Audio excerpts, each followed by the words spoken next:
In the late 1950s and early 1960s, steam was enjoying its Indian summer as the much-loved Stephenson locomotive gave way throughout the world to the alien diesel and electric locomotives. In Great Britain, interest in railways was on the increase, and the then novel BBC television was persuaded that there was an audience for pure railway films, and so Railway Roundabout was born. For 5 years, from 1958 to 1962, Patrick Whitehouse and John Adams filmed, edited and produced films about all aspects of railways. The films themselves were carefully retained and are now part of our national heritage, being held in the care of the National Railway Museum at York. The programmes which form this series have been prepared from those original films, so we can all once again relive the great days of Railway Roundabout. Appropriately, we start at York itself, which was the subject of a major signalling innovation, symbolic of change on the railway. This was one of the earliest forms of route-setting installations, in which the signalman merely had to set the route and all signals and points would change automatically. This represented a seismic change from conventional manual signalling, and of course, Railway Roundabout was there to show the way forward to its young audience. The 5 Railway Roundabout years were probably the most significant ones in the history of the railways of Great Britain. Steam still reigned supreme when the programmes were first broadcast. For example, in 1958, Gresley's magnificent A3 Pacifics were still undergoing modifications to bring them up to date. A programme to fit all the class with double chimneys only started in 1958, yet by the end of 1962, 19 had been withdrawn. The 5 previous programmes featured films from each of the Railway Roundabout years, but this one spans all of them, its purpose being to show how the railway changed over that time. Although these signalling diagrams are familiar today, in 1959, when the cameras visited the signal box at York, they were revolutionary. The educational aspect of the programmes had already caused British Railways to embrace them, so this was almost a propaganda film showing how the beleaguered railways were modernising fast. These were dark days for the railways, for they were losing traffic at an ever-increasing pace, and were perceived by the general public to be an outmoded form of transport. Steam had to go, as it symbolized the old railway. This sequence shows the arrival and subsequent departure of an East Coast Main Line express, headed by one of the former LNER Class A1 Pacifics. It's seen arriving at the main northbound platform, Platform 9, where the newfangled telephone is used by one of the station staff to call the signal box to advise that the train is ready to depart. Note how the uniformed platform staff contrasts with the modern appearance of the suits worn by the signalmen. The film was used to show all possible aspects of the handling of a train, with each stage in the route setting illustrated. The location of the telephone is shown, the camera then panning along to show the starting signal, number 163. The route is set and the starting signal goes off to show a single yellow aspect. Route setting continues and the route is set up to the advanced starter, number 200. The diagram records all the aspects and shows that the train is now cleared to continue to the north. Okay, well,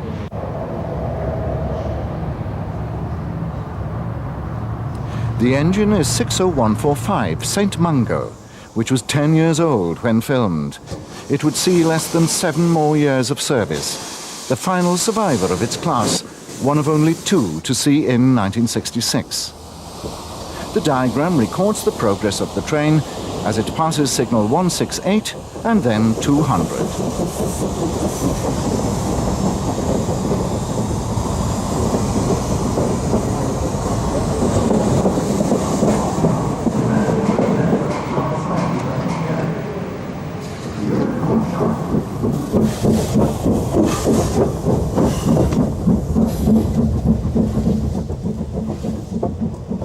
As the engine passes 200, the diagram clears, and our last view of the train is as the last coach rounds the curve past York Loco, destined to become the National Railway Museum. The northeastern region of British Railways was one of the leading lights in the modernisation of the railways, as is evidenced by the number of films of its developments that appear in the Railway Roundabout programmes. This short feature takes us to the beginning of the television era, as the rail-mounted Viaduct Inspection Unit was filmed in early 1958 on trials on one of the region's viaducts. Unfortunately, which one was not recorded, but there are no doubt many viewers who can identify it. Once the BR Class 2 Mogul, most of them were allocated to the region, had moved off, the inspection unit could swing into action, as could the camera team.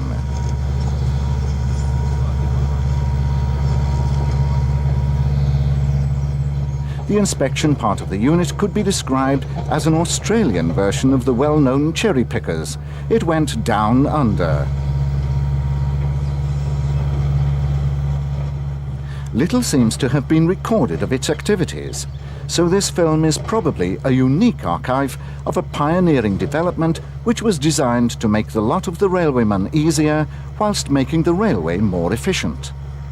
However, the actual methods of testing for faults didn't seem to have been changed. The inspection platform was controlled from above, the arms being operated by hydraulic lines.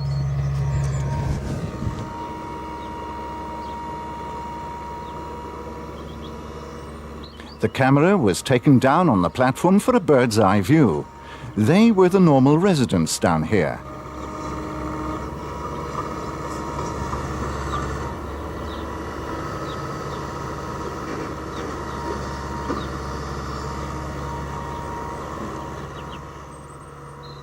No doubt those who are afflicted with vertigo will have noticed that there appears to be no form of stabilization on the unit. Neither is there any form of counterbalance. Since there's no record of any accidents with the unit, it can be assumed it was safe. But it was mounted on a normal bogie bolster wagon, and there's no apparent attempt to stabilize this either.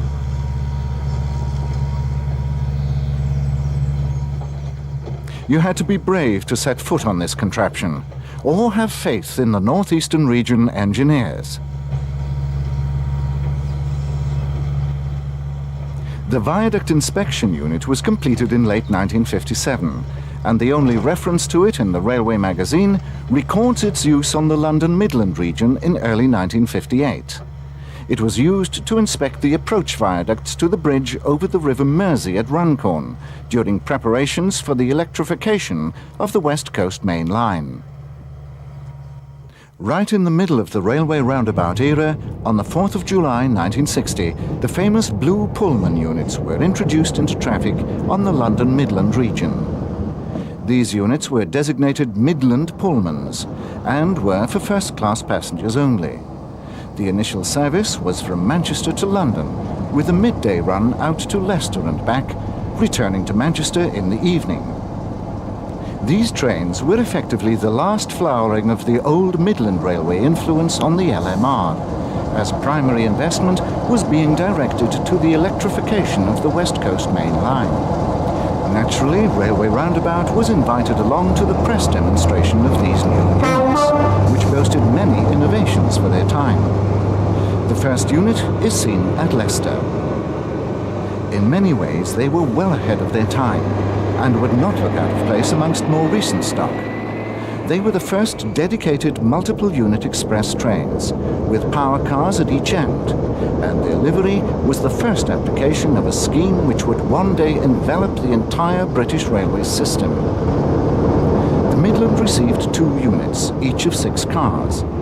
The Western region would soon acquire 3 similar units, with 8 cars in each set, the additional cars affording second-class accommodation.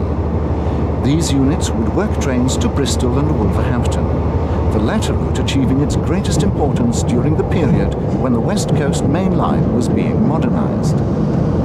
The official press launch took place at Marylebone Station in London on the old Great Central route. Perhaps this was because the station had plenty of spare capacity, as through express services had been withdrawn just a year earlier. Or it might have been because British Railways headquarters were situated at the station.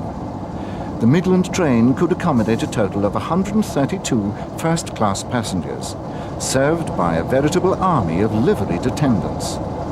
The western sets, with their additional coaches, had room for 108 first and 120 second-class passengers.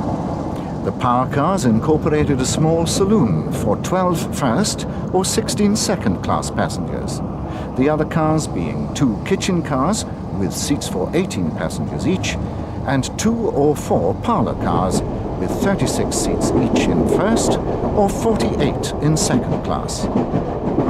The press train was all first class, and the new features, such as the Venetian blinds in the sealed double-glazed windows, were proudly shown off. First-class seats could be adjusted for rake and distance from the fixed tables, and the attendants had to show a good deal of restraint as they served the full restaurant-style meals to the invited guests, as the press and film crews took their shots. The train stopped at a station so that the press could take line-side views. Imagine this happening today. In 1960, there were no health and safety regulations, no yellow ends, and no high-visibility jackets. The train made a number of passes as the press littered the forefoot.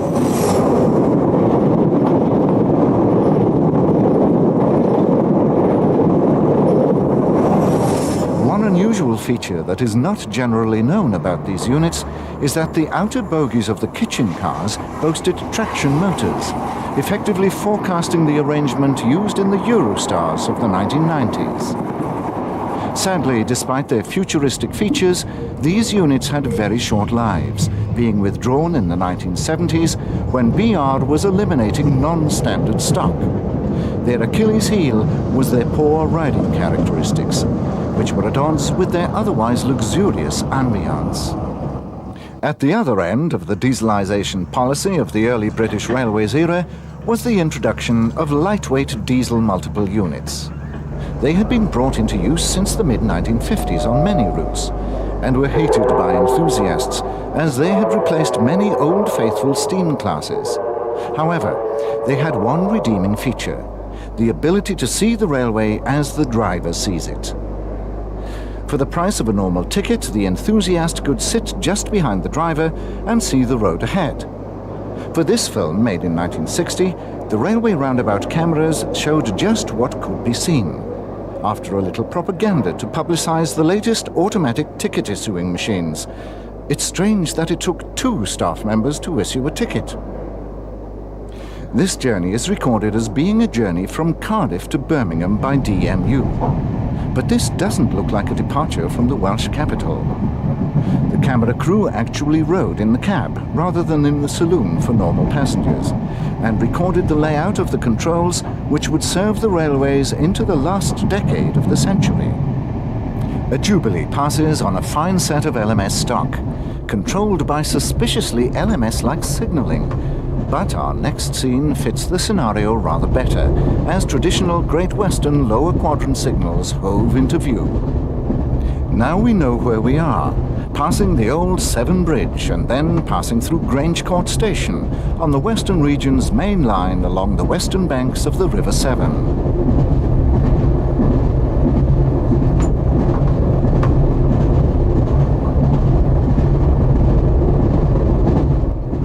Gloucester Cathedral is seen to the right as we approach the city. Here our train calls at the station which would later become the only station for Gloucester following the closure of the Midland one. To our left, a Churchwood mogul comes off shed at Gloucester Loco, which sports a veritable horde of Western machines, all still in frontline service.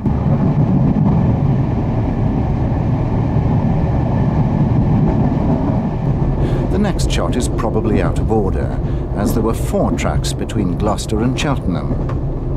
Our train is to take the old Great Western main line from Cheltenham through the Cotswolds via Cheltenham Malvern Road and St James's.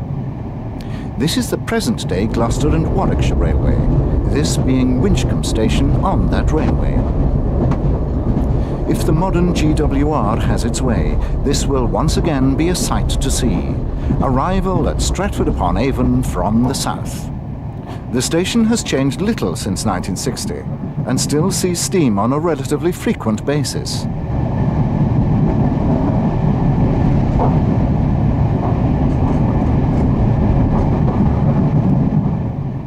the journey has been foreshortened somewhat.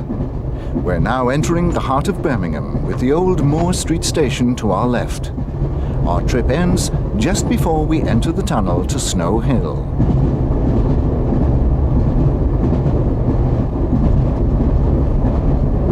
Since both Pat Whitehouse and John Adams lived in the Birmingham area, there is a distinct bias towards the railways of that area in the Railway Roundabout films. One railway, which was held in especial affection by Brummies, was the Severn Valley Line, and it still is. The August Bank Holiday of 1961 saw a number of extra trains being put on by British Railways London Midland region to cater for passengers wishing to visit the scenic delights of the small town of Bewdley on the River Severn. A mixture of steam and diesels shows how the revolution on Britain's railways was gathering pace. For the railway enthusiast, the presence of one of the Great Western diesel rail cars was a bonus. These vehicles were the precursors to all the DMUs which were flooding the rails at this time, but they had a certain charisma and were actually liked by enthusiasts. But not as much as the panniers, even though these Class 5700s could be seen almost everywhere on the system. Number 9657 seems rather careworn for 1961 and has lost its first two numbers. But this was the time when standards were slipping badly on the railways. The Severn Valley had passed into LMR hands in 1958, so the first excursion is headed by an LMS Black 5 loco. Like the preceding film, this one shows a little artistic license, as the engine which draws to a halt isn't the same one that arrived just now. However, the rest of the shots show 44966. The top feed cover has gone. More slipping standards. Here's proof that it was normal for Black 5s to run tender first in service days on the Severn Valley.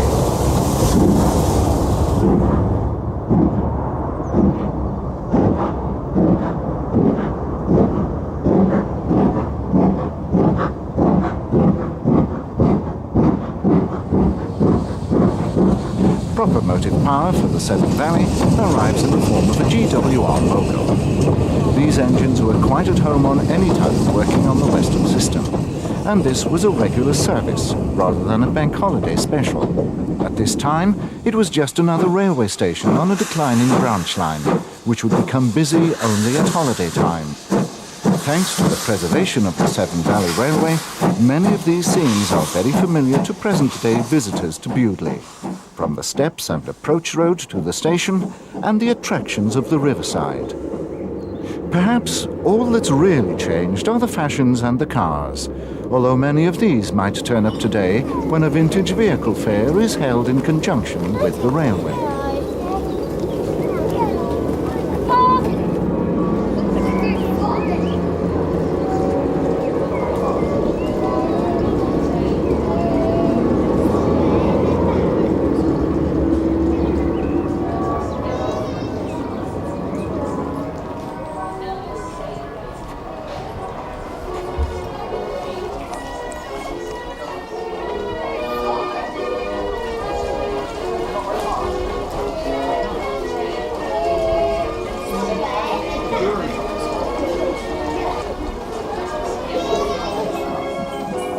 At the end of the day, there's a weary trudge back up the station steps. The signal indicates that a large prairie-hauled train is about to depart towards Kidderminster and Birmingham, and continuity is kept as another of the class is captured passing Bewdley South Box and exchanging the tokens.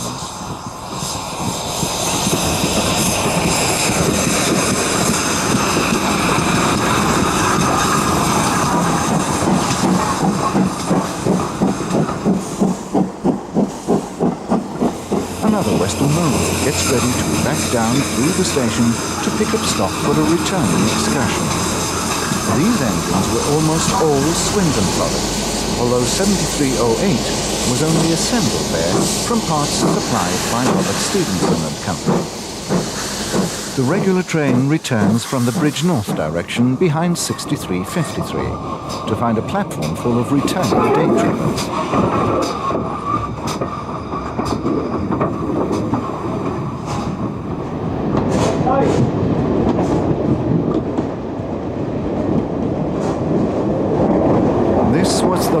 flowering of holiday trains, as the 1960s would see an explosion in car ownership, the availability of cheap overseas travel, and the abandonment of the holiday trade by British railways. It's curious to realize that this particular railway is, once again, a popular holiday destination, especially for day trippers. But now, it's the railway itself that's the attraction. The last passengers had to travel in DMUs, although at the time they were probably considered more desirable than the steam trains. How times change.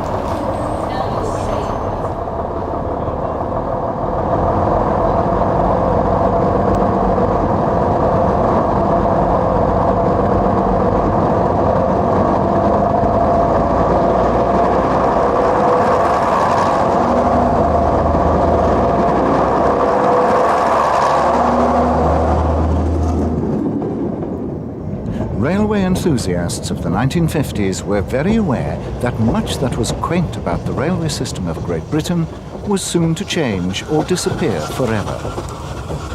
As a result, some rather obscure little railways received far more attention than might otherwise have been the case. One such was the Shropshire and Montgomeryshire Railway, whose grandiose title hid the fact that it was a small rural concern that had survived only because the military had found a use for it. But by the end of the 1950s, this was no longer the case, and the railway was to be closed. The final train became quite an event, as a rail tour was organised by the redoubtable W.A.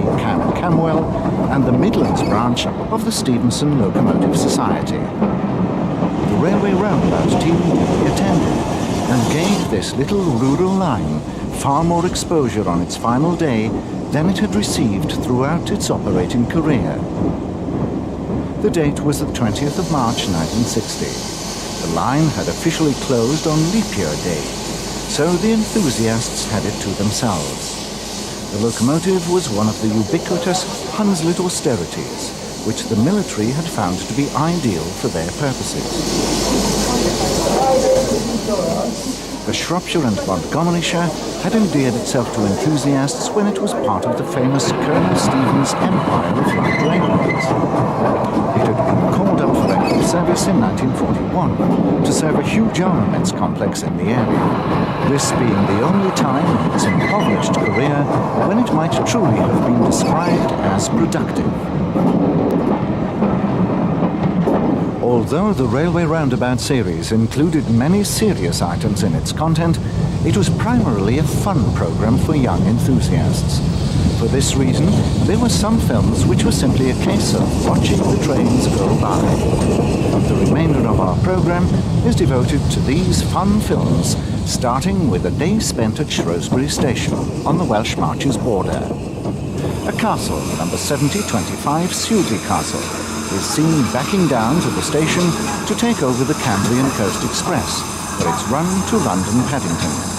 It had arrived from Aberystwyth behind Manor. This film was transmitted on the 20th of June 1962, near the end of Railway Roundabout's television career, and showed how Shrewsbury had looked in the previous summer, before the diesels came and spoilt everything. The station was once a joint Great Western and North Western station, although it was predominantly Great Western. The Cambrian Coast Express was the principal train of the day, reversing here in each direction. Sudeley Castle is about to leave for London.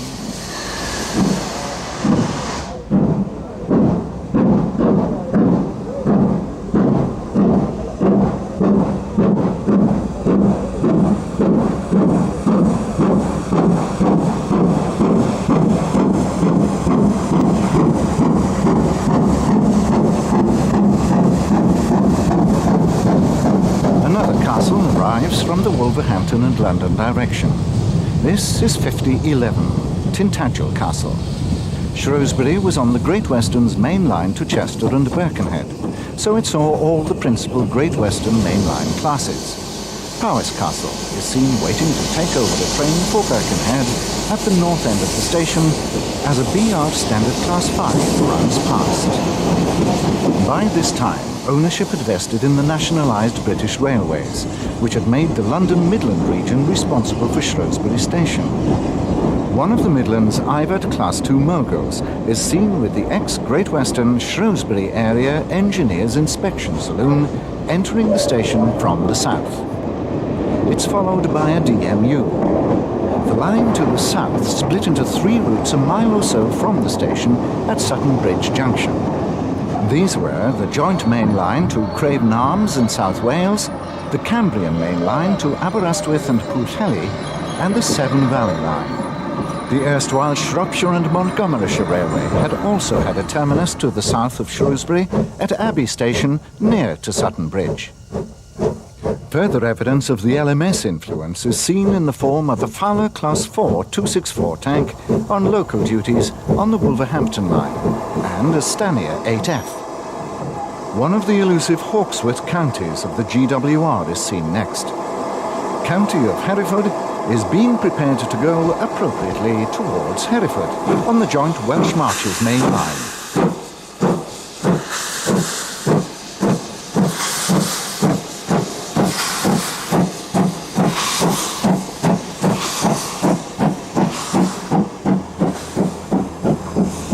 .46 Earl Corder is next, with another Wolverhampton-bound train.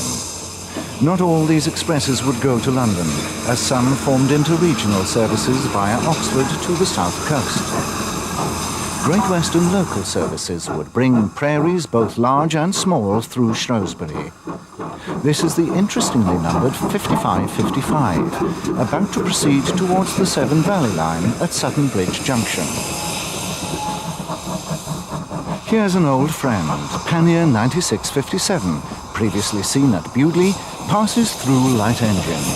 Its numbers are intact on this side. And now for the highlight of the day, as the Down Cambrian Coast Express arrives behind one of the Great Western Kings, number 6016, King Edward V. Like the up train seen earlier, this one had to reverse at Shrewsbury, a manor backing down to take the train on over the Cambrian main line, which was banned to the heavy kings.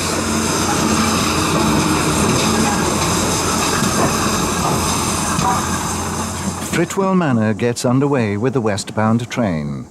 Curiously, the manors would outlast their more illustrious peers, as the entire class of kings was withdrawn during 1962.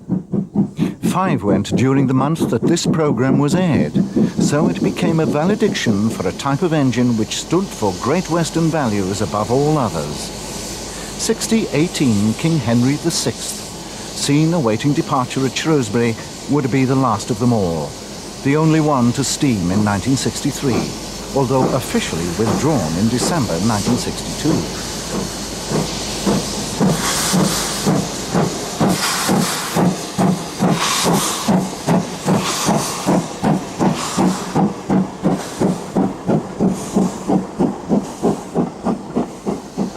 Our final locomotive is 7024 Powis Castle. The castles would last for another 3 years, this being one of the last survivors. Pat Whitehouse would be instrumental in saving one of her classmates for posterity, number 7029, Clun Castle.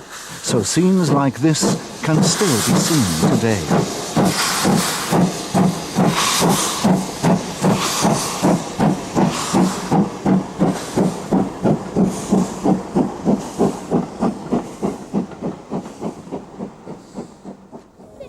Pat Whitehouse was involved in all aspects of railways, his interest in the Irish narrow gauge having been seen in other programmes of his work.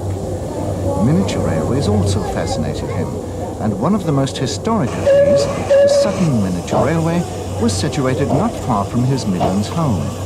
It ran on a site in Sutton Coalfield known as the Crystal Palace. Tracing its origins back to 1907, the Sutton line had a complicated history. It had opened as a 10¼ line that year, but had been relayed almost immediately to 15-inch gauge, on which the famous W.J. Bassett Lock had run his second Little Giant type locomotive, number 11, Mighty Atom. The engine went to France for a while, then to Great Yarmouth, but was brought back to Sutton in 1937, together with the coaching stock seen here. By the time these scenes were recorded, Mighty Atom had been retired, by now renamed Prince of Wales.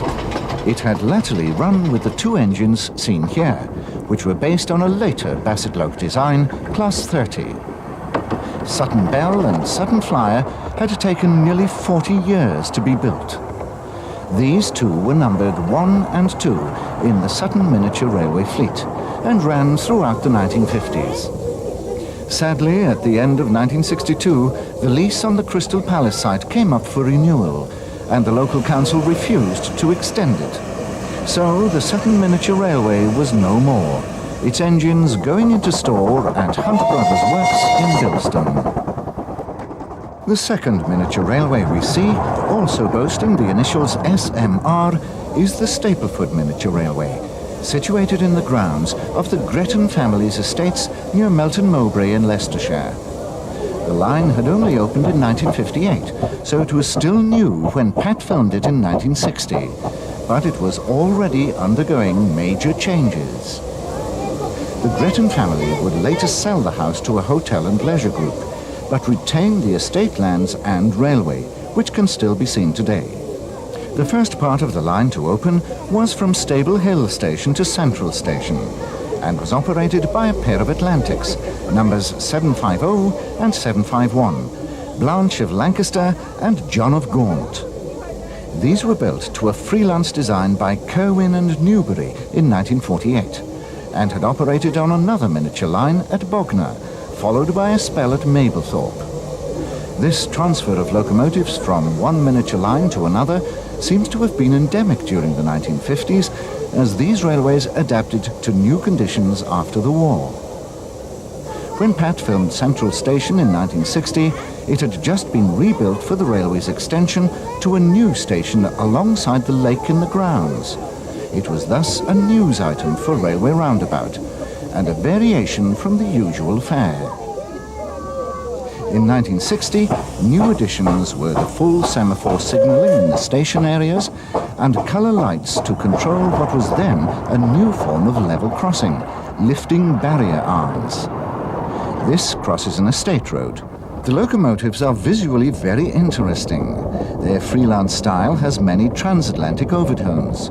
They give the impression of being far larger than their Atlantic wheel arrangement would suggest. The railway would later build its own locomotives, the first being an American-style Berkshire, which features accurate detailing, as it is a scale model of a New York Central 284. A Union Pacific 484 would follow, making the Stapleford Miniature Railway one of the principal miniature railways in the country.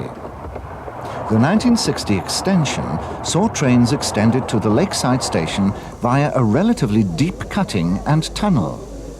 Further extensions would take place in the 1970s, until the line boasted a run of just over 1.5 miles, making it the longest 10.25-inch gauge line in the country, despite the abandonment of the original section from Stable Hill to Central Station.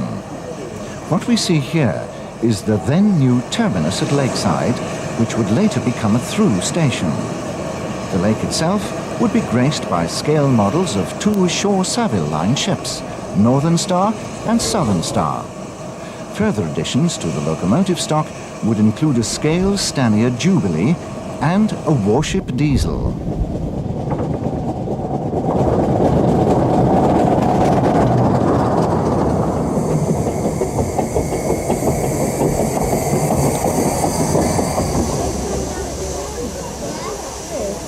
As these scenes show, miniature railways hold a fascination for all age groups, from the children who can get up close to the adults who can operate them, free from all the regulations that bedevil their full-size counterparts.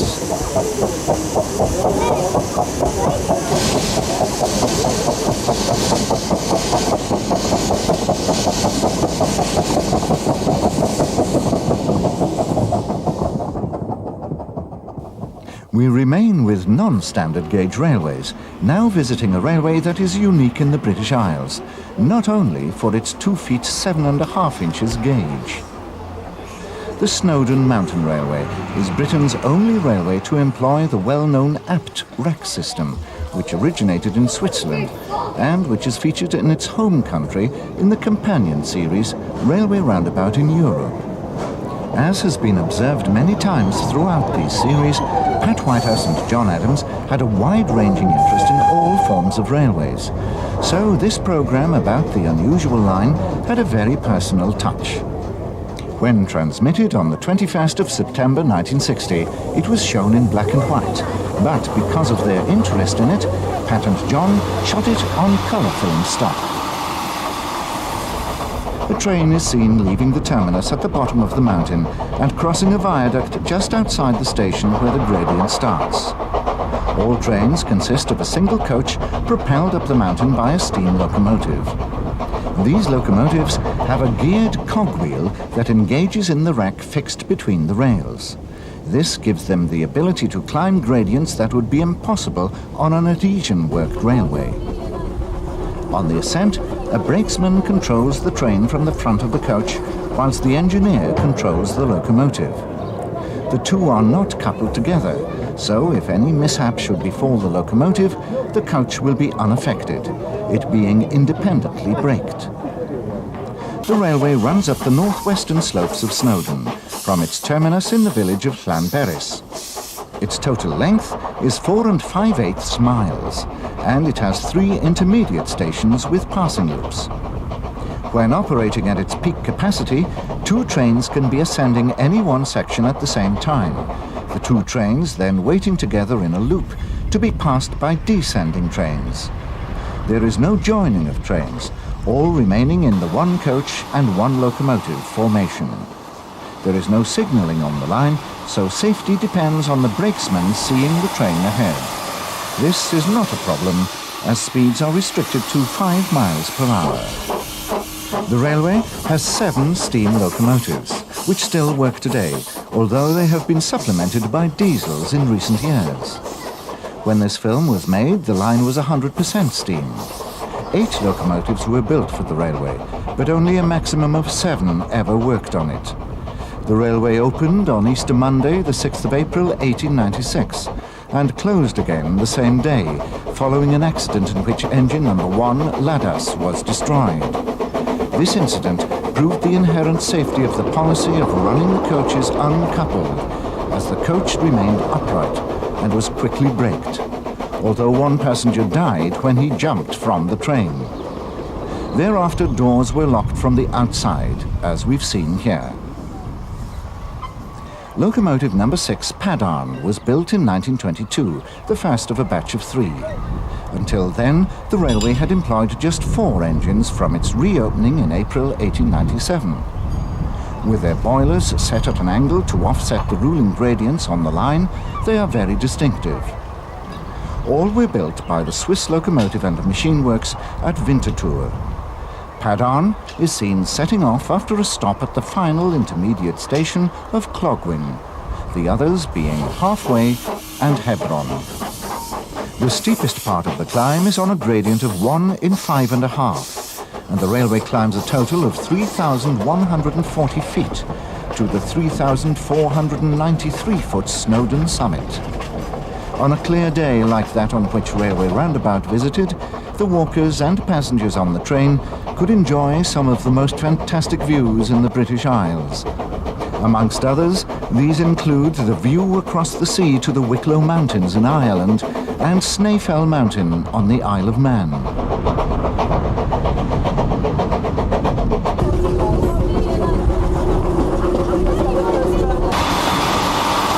On arrival at Summit Station, the doors on the coach are unlocked to free the passengers, so that they can climb the last few feet to the actual summit. The railway operates throughout the summer season, starting at Easter and ending in October. Temperatures at the summit, especially at the extremes of the season, can be very bracing. For the hardier souls, in particular those who want to see some spectacular sunsets and sunrises, a wooden hotel was built at the summit, replaced by something a little more substantial in 1936. The new building was used as an experimental radar station during the Second World War. From the summit, Llyn Llidaw can be seen to the northeast. No doubt this was a geography lesson for the boys, who might have been fascinated to see themselves on the television a few weeks later.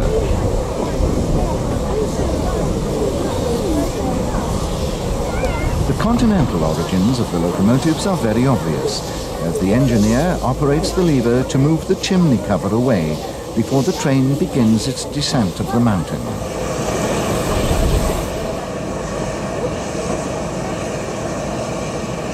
The locomotive is effectively redundant on the return journey, as the coach can be operated entirely by gravity. The brakesman controls it, as he does on the upward journey. The similar Swiss wreck railways can be seen in Railway Roundabout in Europe, Volume 1.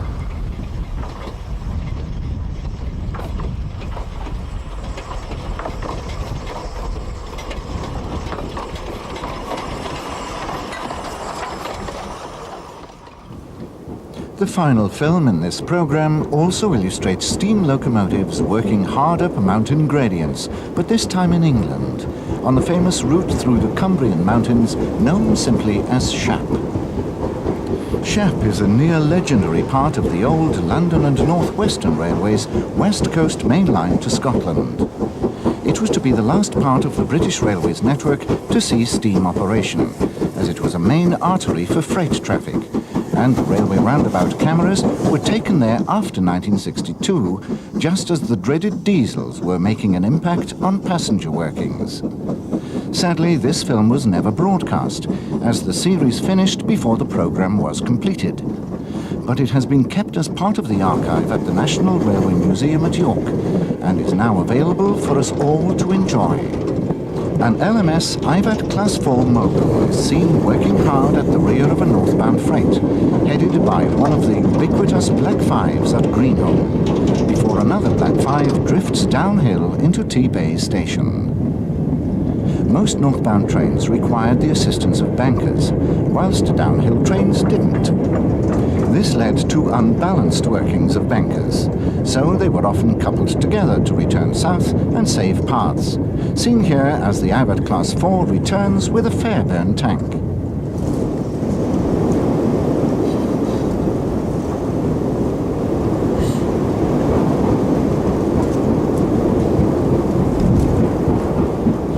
The next northbound freight has a Class 8F at the sharp end. The signals to the left of the picture indicate the approach to T-Bay Station. This marks the start of the climb up to Shap Summit after the railway has threaded the Loon Gorge. T-Bay Shed was the home of the bankers and was always a hive of activity as locomotives were serviced and watered before embarking on their short but arduous duties. The Fairbairn tank assisting the 8F has overflowing tanks as it gets to grips with the restart leaving T-Bay.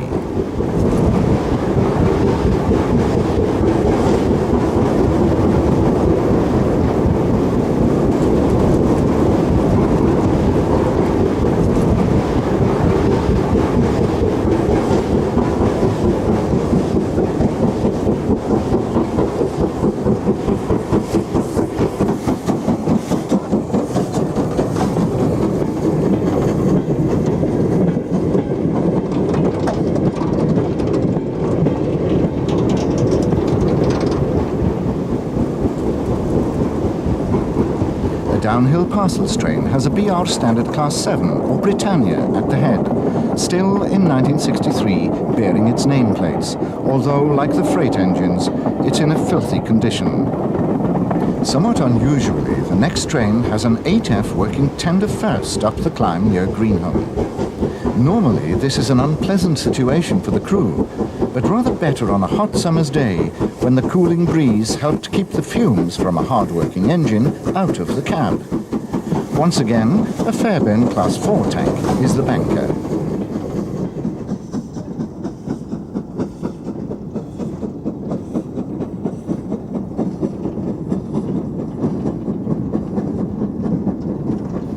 As another Black 5 gets underway at T-Bay, the wagons behind the engine indicate the route of the diverging line to Kirkby Stephen and across the Pennines via Stainmore to Darlington. This line had closed to passengers in 1952, but 1960 was to see the cessation of through traffic, causing T-Bay to lose its junction status. This was a critical time for the little town, as more than 150 families left it, many houses remaining permanently empty thereafter. T-Bay was a product of the railway age, having grown from a village of around a dozen homes before the railway came to a small town with some 700 inhabitants at its peak. 80 houses were built for the railway families, and the town has taken some considerable time to return to prosperity. Today, it services traffic from the M6 motorway and is a junction for the road across the Pennines, which was partly built on the formation of the old Stainmore route.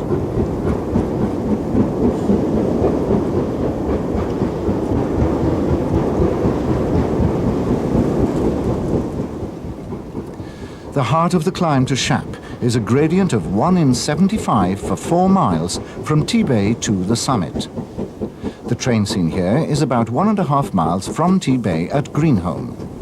The Loon Gorge can be seen in the right background, where the hills meet. The train is dwarfed by its surroundings, but somehow the rugged steam engines seem to be at home in the mountains. But their reign was coming to an end. The English electric Type 4 diesels had taken over the Scottish expresses. They would soon be ousted themselves, the line being electrified some 10 years later. That would spell the end for the celebrated signal cabinet Scout Green that effectively divided Shap into 2 sections, and which was a mecca for Pat Whitehouse and the railway enthusiasts of the early 1960s. Another IVAT Class 4, known as Flying Pigs, passes with a short downhill freight. In the perverse nature of railways, this was an up train going up towards London. The gates are opened for a fine example of BMC's badge engineering. Was this a Morris, Austin, Wolseley or Riley? Another diesel, now taking over some of the freight, introduces us to the highest point of the line at Shap Summit itself, some 916 feet above sea level, as described by the London Midland Region Maroon notice board. The balance is restored by a BR Class 7, Britannia herself, on a passenger working as she breasts the summit.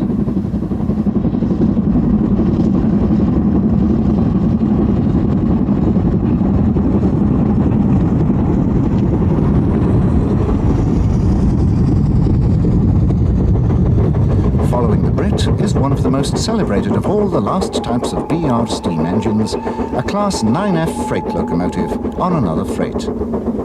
Known as spaceships to many enthusiasts, these were the last class of steam engines to be built for British Railways, so it's appropriate for one of them to draw Railway Roundabout to a close. Well, perhaps not quite. The big engine still needed a little help from one of T-Bay's Fairbairn tanks, and number 42210 drops off just as the train goes over the top. Her condition is appalling, so perhaps it was time for Railway Roundabout to cease in 1962, before the glorious steam locomotives were relegated to this filthy state.